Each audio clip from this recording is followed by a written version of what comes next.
Displaced mothers from Paga Hill cry for help. Pato pleased with PNG's foreign diplomacy progress. And it was flowers galore at Lay's inaugural show. This is the National EMTV News with Helen Sayer. Good evening and a warm welcome to you on this Mother's Day Sunday on EMTV News. Mothers who were unfortunate to have been part of the eviction of settlers in Port Moresby's Paga Hill capitalized on today's significance to appeal for human rights help. This morning, they staged a peaceful march during the Walk for Life along Paga Hill Road to make a statement. 6 years ago, they were evicted along with their families and resettled at 6 Mile at Garahu. They have been living in harsh conditions.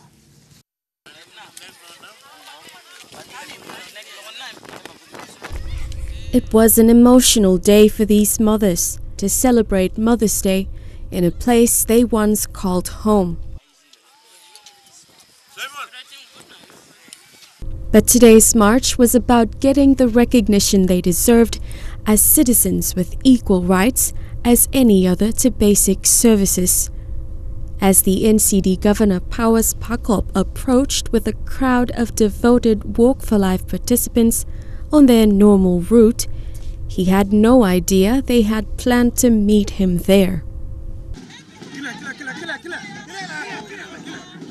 They presented him with a bilum containing a documentary summing up what they have and continue to endure since they were resettled to 6 Mile and Garahu.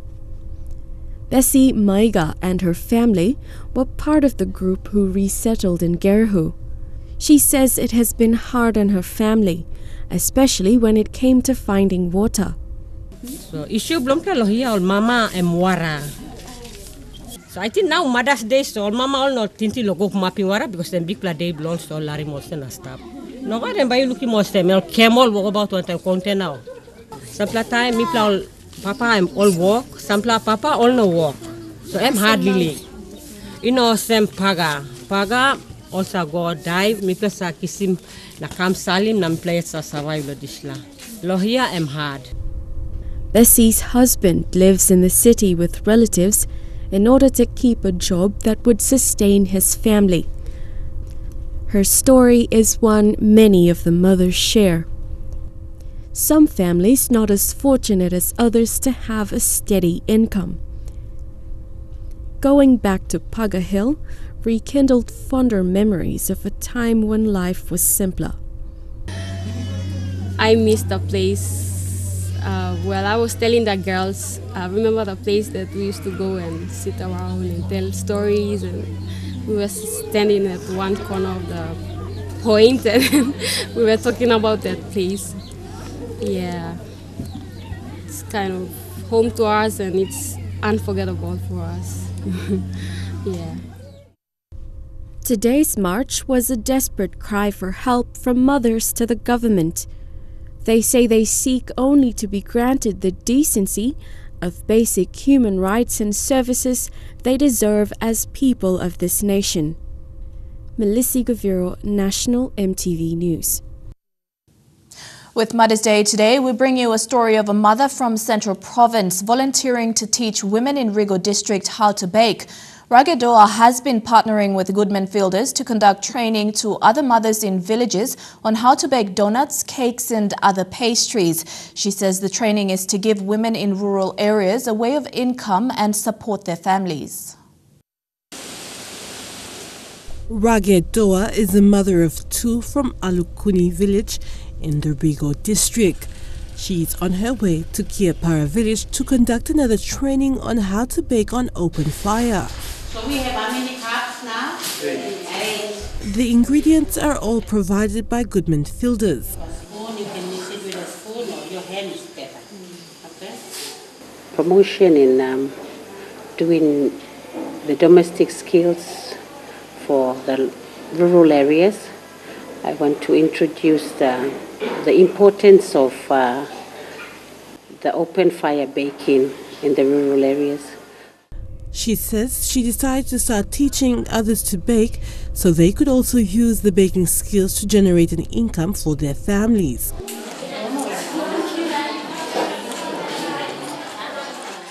Now in training in Alukuni village, where all the mothers, single mothers and widowers, and the young teens, that I went to show them how to bake scone in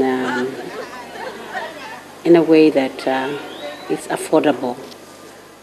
Brage hopes to continue her training to other districts in Central Province. Found a partner, which is Goodman Fielders, but I'm also trying to ask any business houses out there to sponsor my baking training, so that I can continue on to other rural centers. I've already tried in the Rigo district, which I've started from Alukuni. There's Karawa and there's Kerpara, and all the churches as well, the denominations that are interested in my baking skills now. That I'm free, as nothing, as long as I am sponsored by with all the products that is needed. Adelaide Xerox Kari, National, MTV News. The National Executive Council has appointed Barbara Age as Foreign Affairs Secretary. Minister responsible Rimbing Pato says her appointment is upon merit and because of her commitment in the department. Minister Pato says Ms. Age will assist him and run the department as a key ministry in the government. It's a very senior post in the public service, and I'm very pleased that she's been able to achieve this in her career. She's a very professional person. She's been committed to working in the Department of Foreign Affairs for a long time. She's worked in Papua New Guinea and also in regional entities. And as the Prime Minister said, she was appointed because of her wealth of experience. Foreign Affairs Minister Rimbing Pato is pleased with PNG's foreign engagement with countries around the world. Minister Pato said foreign diplomacy plays a key role in the country's development and progress. This follows bilateral meetings in New Zealand, Australia, China and Singapore. As I've said before, the Foreign Affairs Minister says constant dialogue with the world will have impacts on a country's development ambitions. Minister Pato says Australia has maintained its mutual relationship while New Zealand has now refocused its role in the Pacific. Areas of security, trade, border protocol and capacity building will enhance. They were willing to assist ongoing training of our diplomats, assist training for staff from the port services, provide training in education, health, capacity building generally. Minister Pato says the world is getting smaller and Papua New Guinea must not wait for an opportunity but seek assistance from leading nations. Minister Pato and other government bureaucrats also attended the Commonwealth Forum. He says the Commonwealth has adjusted its prime focus. It's very clear that the Commonwealth is changing focus. There's so many important outcomes that were achieved in the Commonwealth Heads of Government meeting. With visits to China, Singapore, New Zealand and parts of Europe concluding positively, Minister Pato is confident PNG will progress in areas despite economic challenges. However, he says a lot needs to be done in areas like visa agreements. Visa waiver, exemption of visa requirements for us to visit the countries of the European Union. Of course, as members of the Commonwealth, nearly all of the countries of the Pacific were one time or another either colonies of Great Britain or members of the Commonwealth. We don't need visas to travel to the UK. Jack Lopava Jr., National, MTV News. Lay's inaugural flower and garden show brought out the creativity from flower groups in and around Lay City over 3 days. Chairperson of the organizing committee, Anna Wissink, said the outcome was beyond the committee's expectations. There are plans to make this show an annual event. Lay's Botanical Garden came alive this weekend with the city's first flower and garden show. Up to 30 stalls were set up, displaying various plants and the creativity of flower groups. It was an avenue for them to showcase their plants, talent, and to mingle with other gardeners. Some of these women came as far as Ramu, Bulolo, and Wow. Mi playa blom plestere. Mi pla plani, mi pla katim na karemikam. Mi play no create too much long. How long arrangim or same na. Mi play rukul go nara pla stores. Mi play la kisim ting ke no wanem road pa mi play making me come up good pla long be in time. Yesterday, the displays in each stall were judged. After the judging, the stalls were open to the general public. For flower collectors, this was a chance to collect from a range of plants. Me amamas. Because motivating me to planning more flower and do more collection. Judge and curator of the Botanical Gardens, Michael Lovave, said it was difficult to judge. The effort put into each stall was overwhelming. The mothers had their own imagination. They want how they're set up to be like, and when they put that into reality, it was difficult to assess. All groups were given participation ribbons and the winners of different categories awarded. However, there could only be one overall winner. Lay Fire Services women! But we are so thankful this afternoon that there's a hidden talent within us which we never knew that God placed in our hearts. Today it really came out and everyone has witnessed this and we are so proud of it. The Lay Fire Service women took out the top spot with their setup of a restaurant within the Botanical Gardens. The group was formed to encourage the wives of firefighters to earn an income through floriculture. We had a dream or a vision that if we have a garden like this inside Lay Botanical Garden, it would be really good. That's why we came up with this team. Chairperson of the flower show, Anna Wissink, was overjoyed with both the participation from groups and attendance from the general public. Mrs. Wissink said despite being told that there would not be any monetary prizes, the groups came and gave their best. It was about them showcasing their talents, and how they can create a garden, and how they had all this creativity in their minds, and they wanted to show that. The show ended this afternoon. However, there are plans to make it an annual event with the support of the district and the provincial governments. The member for Lay and the governor have said this is going to become an annual event. They're supporting it for Lay as an annual event. Lucy Kopana, National, MTV News, Lay. Security will be beefed up and awarenesses to Port Moresby South will be conducted as the electorate prepares itself to host APEC meeting in November and the senior officials meeting too this month. Moresby South MP and APEC Minister Justin Tichenko said people must be informed of APEC and security personnel must also be aware of their tasks during the lead-up meetings and the actual Leaders Summit in November. He also thanked the Australian and New Zealand governments for the continuous training of police and military personnel towards APEC. But I'm very mindful as well that APEC is mostly, especially for the Leaders Summit and the CEO Summit, is being held in Moresby South. And with that, we have to make sure that our people are aware with what's going on, proper awareness is done.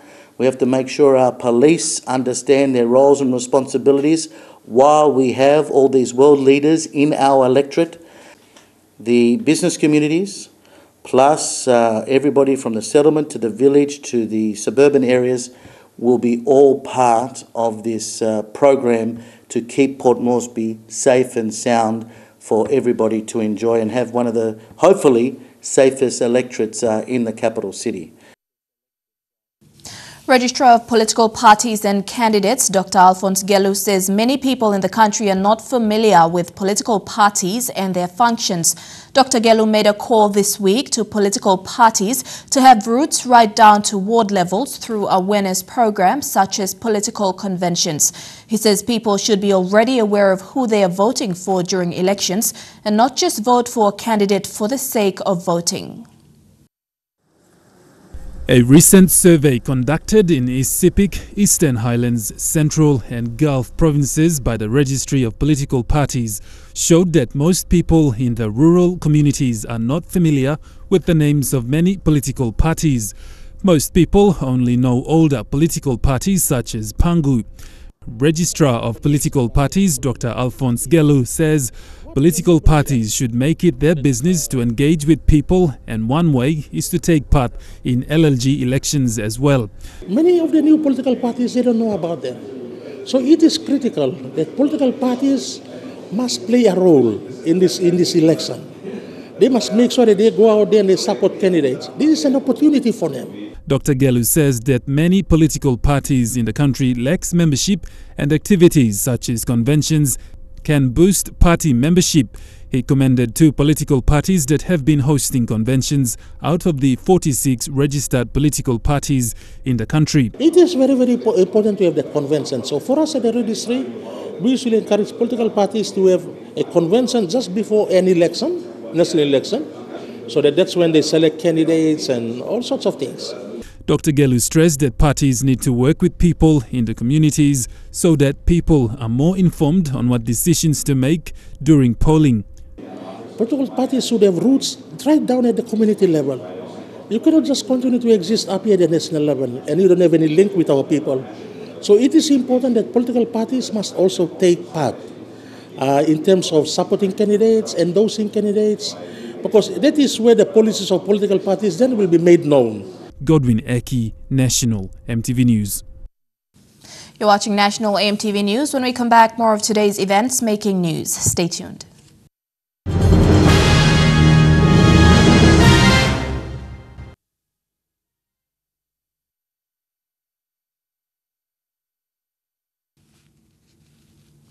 Welcome back. Keapara Health Centre in the Central Province is in need of an upgrade as it is run down and has not been renovated since 2005.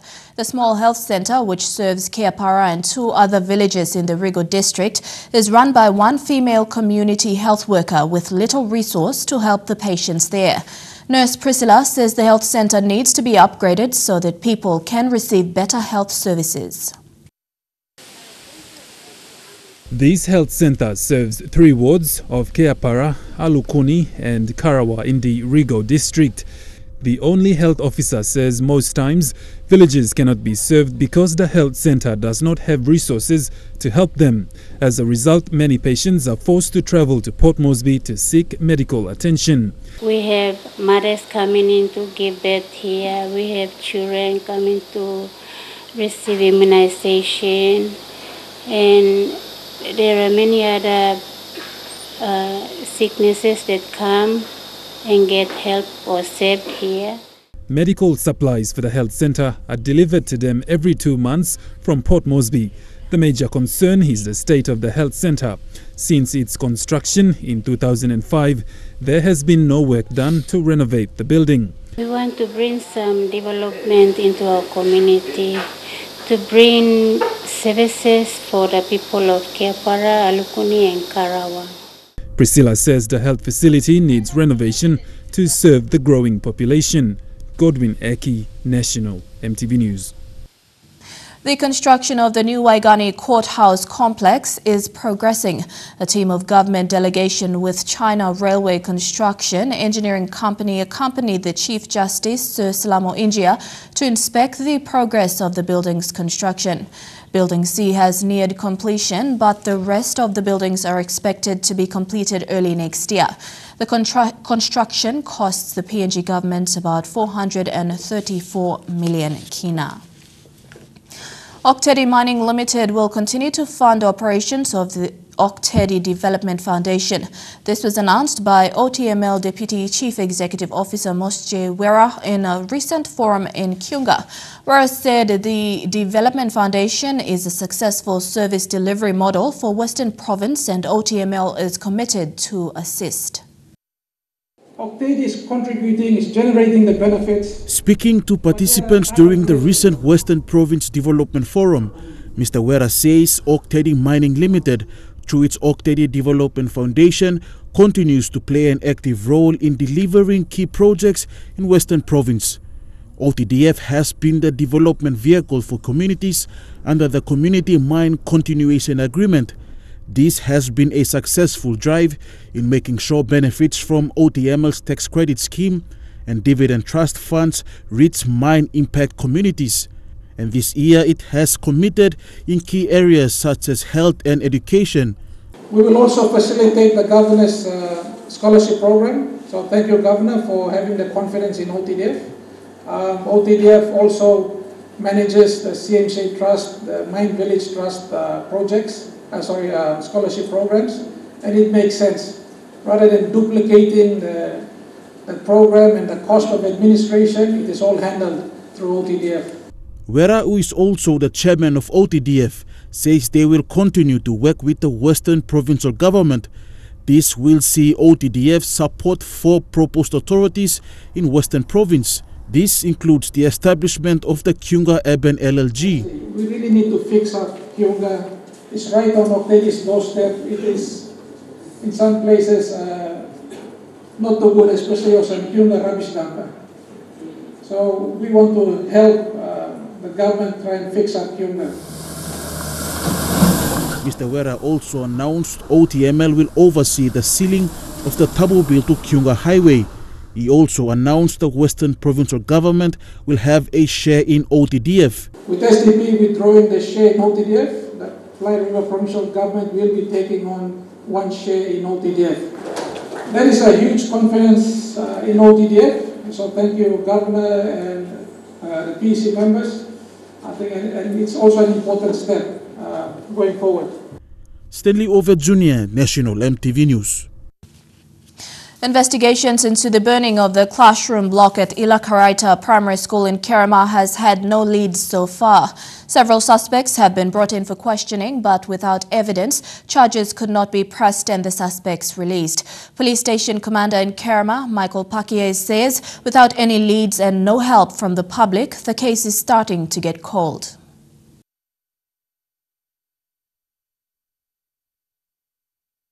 The building block of 4 classrooms hosting 3 grade 7 classes and 1 grade 8 class was set alight in the wee hours of the early morning on the 26th of April.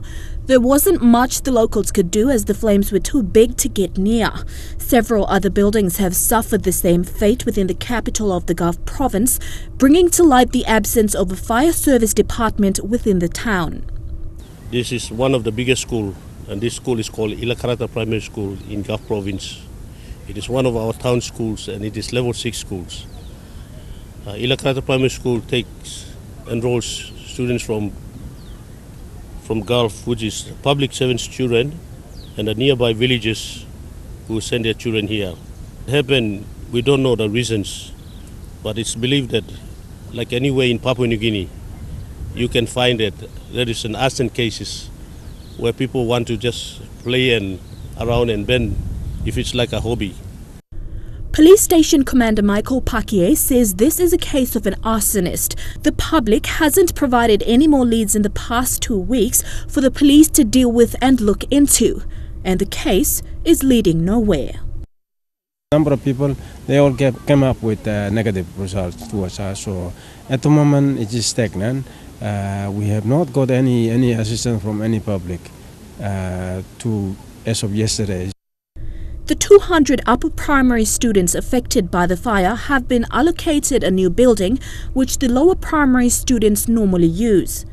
A new time schedule has been set to allow for classes of grades 4, 5 and 6 to attend only half-day classes in the mornings and afternoons according to the schedule. This is to ensure that no student in each of these grades without a classroom misses out on a day's lessons. School headmaster Paul Harrow says the school is taking matters into its own hands to rebuild the structure by opening a trust fund and appealing to former students of Ilakaraita Primary School to make donations too. The headmaster says if there isn't an initiative from the school such as this, nothing's going to happen. The 4 teachers affected by this fire were too emotional to speak on camera. Years of work have been lost in the space of an hour and the ordeal has left them distraught. Lands and Physical Planning Minister Justin Tichenko cleared statements published in one of the dailies this week in relation to the Lands Act appeal process. Minister Tichenko says lands appeal processes have been followed as according to the law and the public must not be misled. Of the Attorney General. Minister Tichenko says the comments published recently were misleading as the process involved in giving land titles has not been changed. So I just want to explain the appeals process for the PNG Lands Board. It goes through a very vigorous process. This goes on for quite, maybe 2 or 3 months after the PNG Lands Board has met. So going through all these approvals and processes, we come to the final one, which is then where the Governor General is then given a advice for him to endorse TASOL. The article that was published stated that His Excellency is not bound to act within the recommendations of the Minister for Lands in the process of determining appeals from the Land Board is not correct, according to Tichenko. The process, as I've explained, as is law, to ensure that all our Papua New Guineans get a fair representation through the PNG Lands Board and through the appeal process. There's nothing more to be read in this at all other than an acting official secretary misleading the Governor General. Tichenko, who had received a letter from the Minister for Justice and Attorney General concerning the interpretation of Section 62 of the Lands Act 1996, says he has taken note of the recommendations of the land and will act upon accordingly. We're following the correct process. We have a letter from the Attorney General that will clarify that information. Yes, there was difference of opinion from the Secretary of Justice as well as the State Solicitor. But after consultation with all parties concerned, the facts are very crystal clear, is that the acting official secretary has misled the Governor General for whatever reason, and the Constitution is very clear in what it says about the Governor General's role. Godwin Eki, National, EMTV News. This is Sunday's News. We'll take a look at what's making headlines overseas when we come back. Stay tuned for that.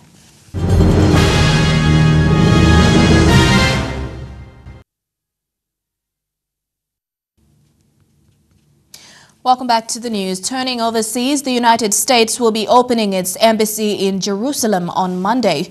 The Israel government will be beefing up security as the opening falls on Jerusalem Day, a day that usually sparks high tension between Israel and Palestinians in previous years. Israel recently marked its 70th birthday with celebrations and speeches. Among the reasons for the Israeli leaders to celebrate was this. We are delighted with President Trump's decision to move the embassy here. It says a simple thing. Peace must be based on truth. But why is this such a big deal? Israel has always seen Jerusalem as its capital city. Why not the rest of the world? A bit of history here. Israel was established in 1948. Jerusalem was a split city between Israel and Jordan for nearly 2 decades after that, until 1967, when Israel occupied East Jerusalem and the West Bank. When Israel annexed East Jerusalem in 1980, countries pulled their embassies out of the city in protest. That's because East Jerusalem is supposed to be the capital of a future Palestinian state. The U.S., meanwhile, had its embassy in Tel Aviv. In 1995, the U.S. passed a law requiring the country to move its embassy from Tel Aviv to Jerusalem. But every president since then, Republican and Democrat, has waived the move, citing national security concerns. President Donald Trump promised during his campaign to move the embassy, a promise he kept in December. But today we finally acknowledge the obvious, that Jerusalem is Israel's capital. This is nothing more or less than a recognition of reality. So where will the new embassy be located? Right here behind me. in what's now the U.S. Office for Consular Services. This is where you'd come to renew a passport or apply for a visa. The building itself sits right next to the Green Line, which delineates East from West Jerusalem. It sits firmly in West Jerusalem, but an expansion to the building to make it the embassy will require some building in no man's land, which is a sort of buffer zone between East and West Jerusalem.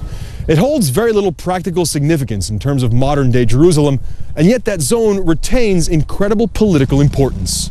The mayor of Jerusalem celebrated the official opening by posting the new road signs. It sends a very, very clear message to the Jerusalemites and others, the intention and the back and the support Israel has in the sovereignty of the city of Jerusalem. Prime Minister Benjamin Netanyahu said more countries were looking at moving their embassies to Jerusalem as well. So far, only Guatemala and Paraguay have committed to taking that step. With the royal wedding around the corner, preparations are underway. Prince Harry's former colleagues will also be participating in the wedding. Soldiers who served with Prince Harry in Afghanistan will be escorting Meghan Markle's carriage and be guarding the church.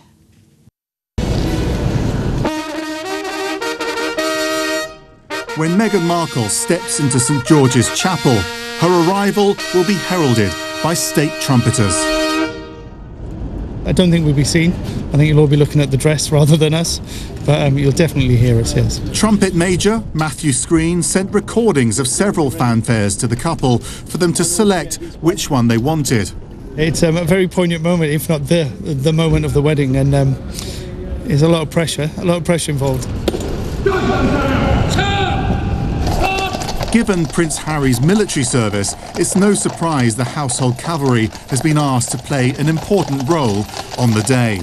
Those who served alongside him in Afghanistan remember him fondly. On a personal level, humorous, bags of humour, which he seems to pull out the bag even when the chips are down, people are hungry and fed up and want to go home. He can still pull out a laugh.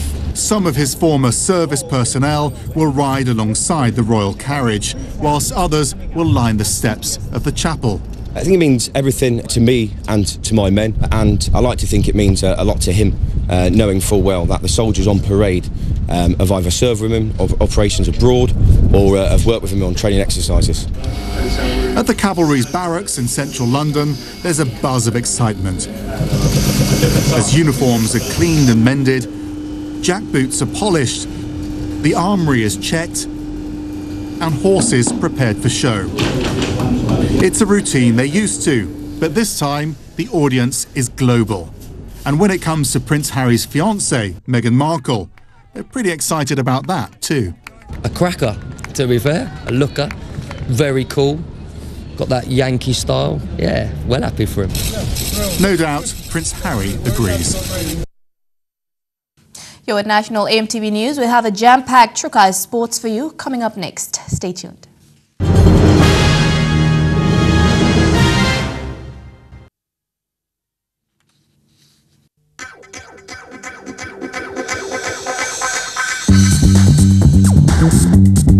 Trukai Sports.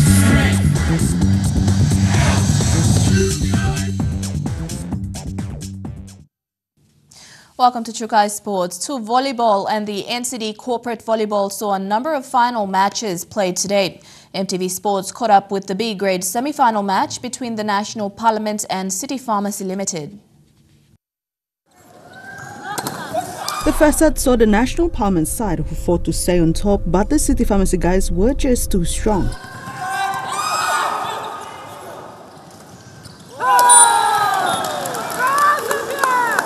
CPL maintained the lead all through and eventually securing a sweet victory with 25 points to 22.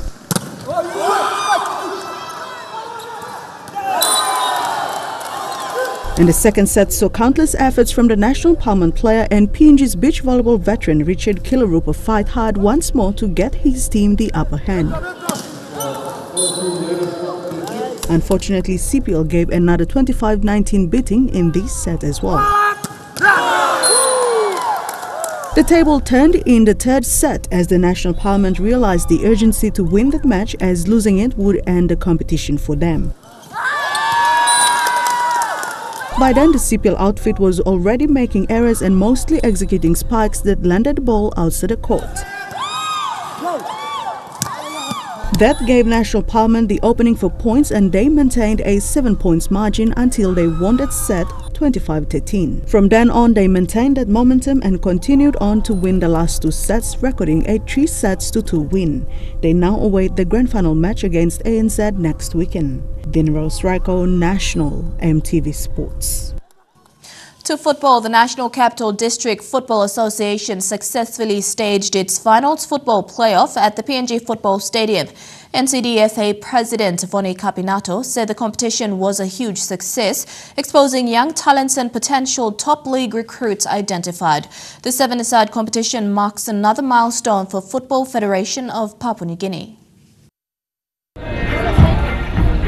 The NCDFA 7-a-side pre-season tournament drew out teams from all over Port Moresby on a 2-weekend challenge, which concluded with the finals yesterday. From the suburbs, from the settlements, from other areas out of the city, and you hardly believe it, they have so much talent, and I scouted a few other players for the team. The 7-a-side competition may not be the toughest yet, but has so far lifted the game in the city. Honestly, NCD, we want to take a lead of our big league, and we want to build good players ahead of them, not only for our senior players but for the youths. And I still feel that soccer need to lift a little bit more. NCDFA President Vonnie Capinato said as the pre-season winds down, the proper season is just around the corner, with exciting competitions lined up in the FFPNG calendar to roll out in the coming weeks. Next week is our FFPNG 7-a-side, which is Southern Conference. We are hosting NCD football, and from the 18, 19 and 20, then after that the other week is NCD Football Association season proper. The PNG Football Stadium sits as the perfect playing venue to host any football match both internationally and domestically. Capinato said NCDFA had the privilege to host its games on a world-class playing field and hopes to continue in the future. Well, they said we have never played in a very nice venue, and some of them, that's where I've said, playing in a very good turf, you can see a lot of amazing talent, the younger ones to the senior ones. So I know our season proper, our season this year will be exciting and having a lot of new talent. Shane Soroya, National EMTV Sports. The Port Moresby Corporate Rugby Touch competition is by far the toughest touch footy competition in the country, says an official. Operations Manager Rugby, Jerry Borg, highlighted this during the Round 7 games in Murray Barracks. Borg said the most of the national representative players are seeded from this competition.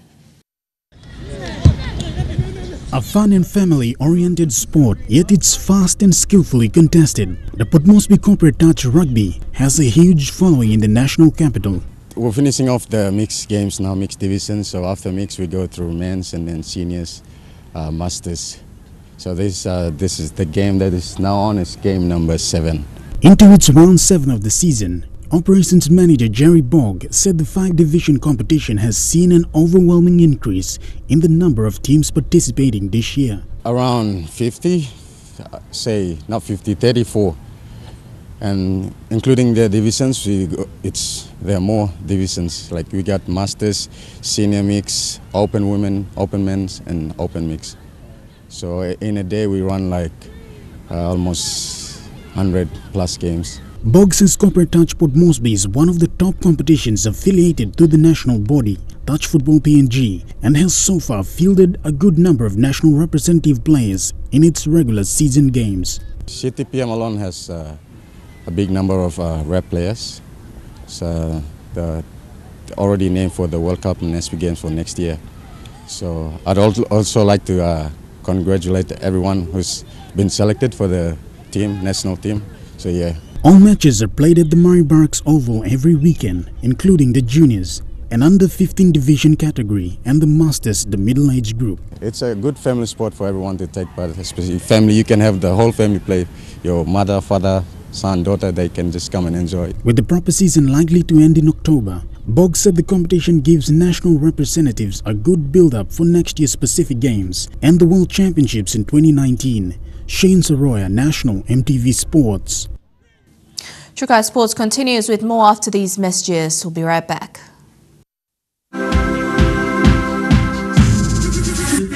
Trukai Sports. Welcome back to Trukai Sports. PNG national squash coach Mark Foster has been in the country for the past few days conducting a junior development program. The program began on Thursday at the Port Moresby Rackets Club. A good number of junior squash players from around the country and schools in the nation's capital made time available to attend the development program. PNG's top junior male squash player was also part of the program after flying down to Port Moresby from Lae. This is the first program being run this year. We're just trying to get a little bit more of an angle and trying to pull a few of the centres around PNG together to all come together so that the juniors are playing each other and get a little bit more professionalism in the whole operation. Foster was impressed with the turnout over the weekend, but hopes to get more junior players from other provinces involved. Yeah, it's been excellent. The kids that turn up are just so committed and into it and just pretty much thirsting for new information and everything we give them. They're taking and they're running with it and trying hard. So I've been really impressed by what these kids are putting in and how much they're taking to it. PNG's #1 squash player Marako Swari Jr. has been running different training clinics with junior squash players in Port Moresby. He says he is willing to assist other provinces in the country do training clinics in an effort to revive the sport in their area. To other centres who have the developments coming up or trying to revive squash in their centres, they can get in touch with me down here and I'll be happy to try to get stuff organized so that we can try to get the next group of PNG squash players up and ready for future games. The next junior development program will be held after the Port Moresby Squash Open next month. Elijah Levet, National EMTV Sports. Still on squash, the PNG national squash team will start preparations for the upcoming Pacific Games next year. The team will be selected after the Port Moresby Open next month. Elijah Levet with this report.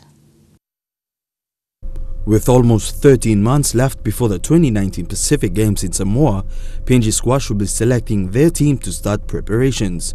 Going all right. We've got to do all our qualifying series yet, but we've got about 10 women and 10 men and 10 women earmarked for the national selection. So they're the squads. The POM Open, we'll see more of what's happening with all these players. But preparations are good. We've got Lynette Vine, we've got Junior Madako, who are silver and gold medals from the last time. So they're in good stead right now. Because coach Mark Foster is based in Cairns, Australia, he says he will be working out different ways they can prepare well. The time down in Australia, Junior will come to me or I'll bring a pro here to play him. Junior's about my level, a little bit higher, so I can come and play him, but that's difficult for me at my age. But I've got another pro in Cairns, so if I come up, I can, just for an airfare, I can get the other guy up. They can play matches all weekend, and this guy, he played Glasgow and made the final 8 in Glasgow, so he's probably a fair bit higher, but if Junior can push him, he'll take Pacific gold. The PNG squash team won 7 medals in the previous games and hope to better that next year in Samoa. Yeah, I think they can. We went from no medals to about 7 medals the last time, so already we did a lot in the last Pacific. So we've got about a year now to improve on that, and of course I think we can.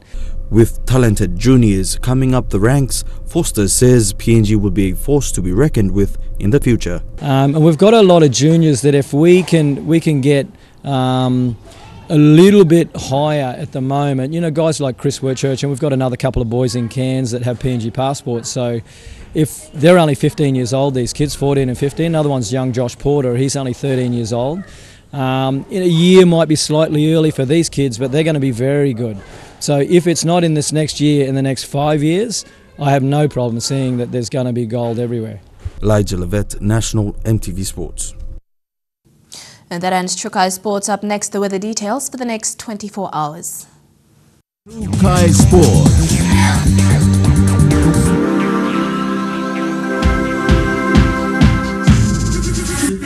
Trukai Sports. The weather details were proudly brought to you by Dulux, celebrating 50 years in PNG and the only paint made in PNG. Looking at the weather forecast for the Momase region, a shower or two in Leh, showers in Wau and in Madang, Wewak and Whanimo, fine weather.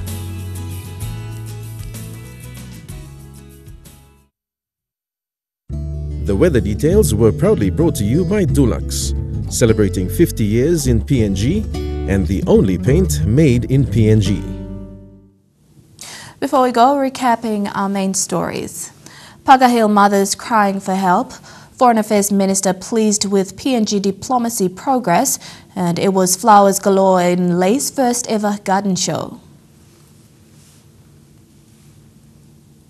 And that's how it is in the news, sports and weather for today, Sunday, 13th of May, 2018. On behalf of the entire MTV News team, you have a top working week. Happy Mother's Day and good night.